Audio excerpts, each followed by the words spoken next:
থাকে না। এজন্য আল্লাহ তাআলা আপনাকে আমাকে যা দিয়েছেন, দুনিয়াতে কি করবেন? আপনার আমার আসল যে জায়গা, যে ঘর, সেটা কয় হাত? 3.5 হাত ঘর, কবরস্থান, ওই আড়ার ভিতরে থাকতে হবে। এটা আপনার আমার আসল।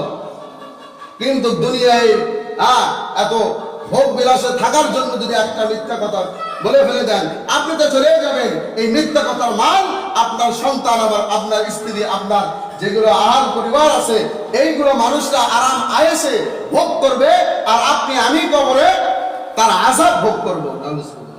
এই জন্য আল্লাহ রাব্বুল আলামিন বলেন, যারা মিথ্যা কথা বলে আমি আল্লাহ তাআলা তাদের অন্তরের ভিতরে অশান্তি সৃষ্টি করে দেই। শুধু তাই নয়, তাদের অন্তরের ভিতরে আমি অশান্তি আরো বাড়ায় দেই যদি মিথ্যা কথা বলতেই থাকে।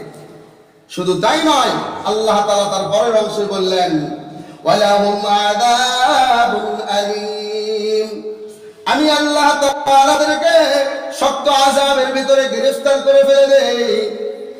তাদেরকে আল্লাহ তাআলা শেষের অংশে বললেন, বিমা কানু ইয়াকযিবুন, যারা মিথ্যা কথা বলে, মিথ্যাবাদী হয়, আমি আল্লাহ তাআলা তাদের অন্তরের ভিতরে অশান্তি সৃষ্টি করে দেই।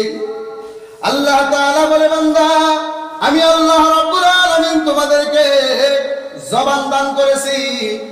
আমি আপনি একটা কিন্তু পরিবারের জন্য একটা মেম্বার, পরিবারের জন্য একটা অভিভাবক। এইরকম ভাবে রাসূল কারীম সাল্লাল্লাহু আলাইহি ওয়াসাল্লামের জামানায় একজন ব্যক্তি জিজ্ঞাসা করলেন, ইয়া রাসূলুল্লাহ, ইয়া হাবিবাল্লাহ, একজন তো আরেকজনের অধীনে আছে, কিন্তু আমি এমন একটা ব্যক্তি, আমি কারো অধীনেও নাই, আমার অধীনেও কেউ নাই, আমি একাই। আমি আল্লাহ তাআলার কাছে কি কৈফিয়ত দিতে হবে নি? আল্লাহ তাআলা আমার থেকে কিছু হিসাব দিবে দেখি। আল্লাহর রাসূল ডাকতে বললেন, ও আমার সাহাবী, আল্লাহ রাব্বুল আলামিন তোমাকে যে নিয়ামতটা দিয়েছে, এই নিয়ামতের শুকরিয়া যদি তুমি না আদায় করো, তাহলে আল্লাহ রাব্বুল আলামিন হাসরের মাঠে তোমাকে জিজ্ঞাসা করবে। বলে, সেই নিয়ামতটা কি? বলে, আল্লাহ রাব্বুল আলামিন তোমাকে জবান দিয়েছেন, আল্লাহ রাব্বুল আলামিন তোমাকে 2টা হাত দিয়েছেন, আল্লাহ রাব্বুল আলামিন তোমাকে 2টা কর্ণ দিয়েছেন, আল্লাহ রাব্বুল আলামিন তোমাকে ব্রেন নামে একটা বস্তু দিয়েছেন, যেই ব্রেন ছাড়া মানুষকে মানুষ বলে না, পাগল বলে পাগল বলে। আমি আল্লাহ তাআলা তোমাকে 2টা পা দান করেছি রে বান্দা।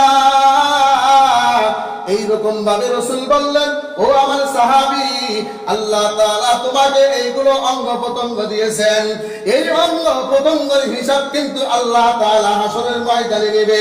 সাবধান সাবধান, আল্লাহ রাব্বুল আলামিন তোমাকে যেইগুলো অঙ্গ প্রত্যঙ্গ নিয়ামত হিসেবে দিয়েছেন, এই অঙ্গ প্রত্যঙ্গগুলো আল্লাহ রাব্বুল আলামিনের কাজে লাগানোর পরে দুনিয়ার কাজে লাগাইও।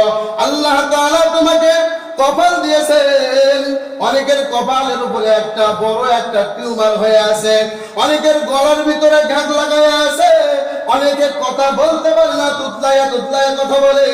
কিন্তু আল্লাহ রাব্বুল আলামিন আপনাকে আমাকে এত সুন্দর করে কথা বলার, এত সুন্দর করে কথা বলার আল্লাহ তাআলা শক্তি দিলেন। এরপরেও আমি আল্লাহ তাআলার দরবারে কিভাবে গিয়ে হিসাব দেব? আমি আপনি যদি মিথ্যা কথা বলি, আল্লাহ রাব্বুল আলামিন সূরাতুর রহমানের ভিতরে বলেন, আর রহমান আল্লামাল কুরআন খালাকাল ইনসান আল্লামাহুল বায়ান।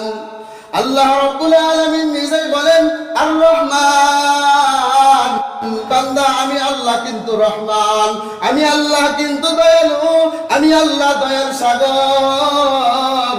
আর রহমান আল্লামাল কুরআন, আমি আল্লাহ তাআলা এই কুরআনুল কারীম নাযিল, আল্লামাল কুরআন খালাকাল ইনসান।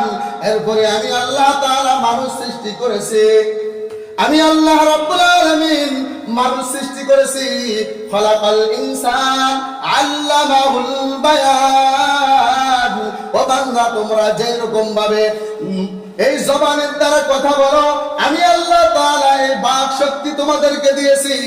আমি আল্লাহ তাআলা যদি তোমাদেরকে এই শক্তি না দিতাম, তাহলে দুনিয়ার ভিতরে কথা বলতে পারতা না, আম্মুকে আম্মু বলতে পারতা না, আব্বুকে আব্বু বলতে পারতা না, দাদাকে দাদা বলতে পারতা না, স্যারকে স্যার বলতে পারতা না। এইরকম ভাবে আমি আল্লাহ তাআলা তোমাকে এত সুন্দর নিয়ামত দিলাম রে বান্দা। এত নিয়ামত পাওয়ার পরেও যদি তুমি আমি আল্লাহ তাআলার শুকরিয়া জ্ঞাপন না করো, আমি আল্লাহ তাআলার শুকরিয়া আদায় না করো, যদি এই জবানের দ্বারা মিথ্যা কথা বলো, তাহলে আমি আল্লাহ তাআলা কিন্তু তোমাকে এই শক্ত আযাবে গ্রেফতার করব। এজন্য আপনাকে আমাকে আল্লাহ তাআলা কথা বলার শক্তি দিয়েছেন। এই শক্তি কার? আল্লাহ তাআলার শক্তি। আল্লাহ তাআলা যদি এই জবানটা কেড়ে নেয়, আপনার আমার করার কিছু আছে? সব কিছু ঠিক আছে। ডাক্তারের কাছে যাবেন, ডাক্তার বলবে না যে আপনার গলার ভেতরে হাড্ডি ভেজা আছে। সব ঠিক আছে, কথা বলতে পারে কি পারে না? একটু ঠান্ডা লাগছে, কথা বলতে পারতেছেন না। আপনার না খুব শক্তি, আপনি কথা বলেন, আপনি খুব হুঙ্কার দেন ইসলামের বিরুদ্ধে এই কণ্ঠ দিয়ে, এখন দেন খুব শক্তি তোমার না। সব শক্তি কে দিয়েছেন? আল্লাহ তাআলা আপনাকে আমাকে দিয়েছেন। এই জন্য এই জবান দিয়ে মিথ্যা কথা বলা যাবে না। 2 নাম্বার শাস্তি আল্লাহর রাসূল সাল্লাল্লাহু আলাইহি ওয়াসাল্লাম বাগের ভিতরে বলেছেন, ওয়াকালান নবী সাল্লাল্লাহু আলাইহি ওয়াসাল্লাম as-sidqu inji ওয়াল কিযবু ইহলিক। যে ব্যক্তি সত্য বলল সে ব্যক্তি সফলতা হয়ে গেল, আর যে ব্যক্তি মিথ্যা বলল সে ধ্বংসের পথ বেছে নিল, সে ধ্বংস হয়ে যাবে। কি হয়ে যাবে?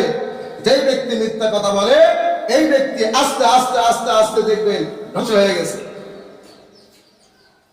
কি হয়ে যায়? ধ্বংস হয়ে যায়। খেয়াল করবেন, এটা আমাদের ভিতরে আছে, একটু খেয়াল করলে পেয়ে যাবেন। তাকে দেখে নিজে সাবধান হয়ে যান যে আমি তো মিথ্যা কথা বলি, আমিও এক সময় এরকম হতে পারি। 3 নাম্বার, আল্লাহ রাব্বুল আলামিন আপনাকে আমাকে যে জবানটা দিয়েছেন, এই জবানের দ্বারা যদি আপনি মিথ্যা কথা বলি, তাহলে আপনাকে আল্লাহ তাআলা মুনাফিক বানায় দিবে। কি বানায় দেবে? মুনাফিক বানায় দেবেন। আর মুনাফিকের স্থান কোথায়? জাহান্নামের তলদেশে। ইন্নাল মুনাফিকিনা ফি আসফালি মিনান নার।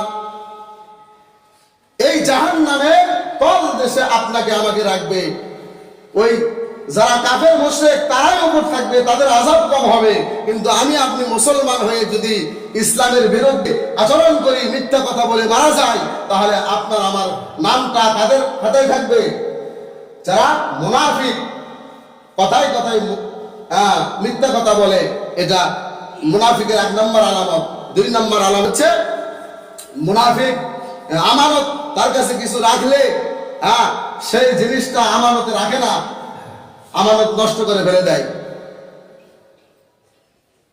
আর 3 নম্বর হলো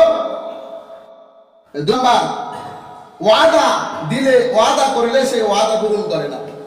আমাদের ভিতরে অভ্যাস আছে কিন্তু এইটা, কিছু দিতে চাইলে বছরের পর বছর চলে যায়, দিতে পারি না। যদি মারা যায় হঠাৎ, তো মুনাফিক হয়ে মারা যাব। আল্লাহ তাআলা সবাইকে এই শাস্তি থেকে আল্লাহ তাআলা মুক্তি দেখ, সবাই বলে আল্লাহুম্মা আমিন।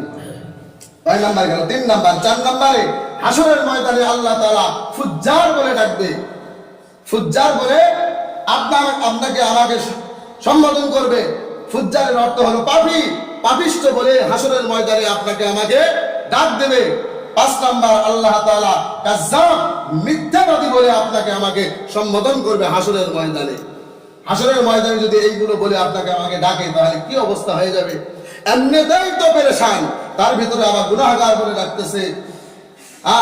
এজন্য আমরা সর্বক্ষণ আল্লাহকে ভয় করে হাজির নাজির জেনে আমি মিথ্যা কথা বলবো না ইনশাআল্লাহ। তাহলে কয়টা শাস্তি? পাঁচটি মিথ্যা কথা বললে পাঁচটি শাস্তি।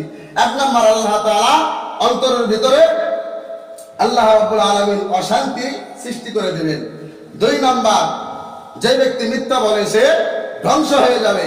তিন নম্বর, ওই ব্যক্তির নাম আল্লাহ তাআলা মুনাফিকদের খাতায় লিখে দেবেন। চার নম্বর, আল্লাহ তাআলা পাপিষ্ঠ বলে হাসরের ময়দানে ডাক দিবেন। পাঁচ নম্বর, আল্লাহ তাআলা মিথ্যাবাদী বলে এই বান্দাকে ডাক দিবে হাসরের ময়দানে। এই পাঁচটি ছোট ছোট আযাব, বড় বড় আযাব, এটা মরণের পরে বোঝা যায়।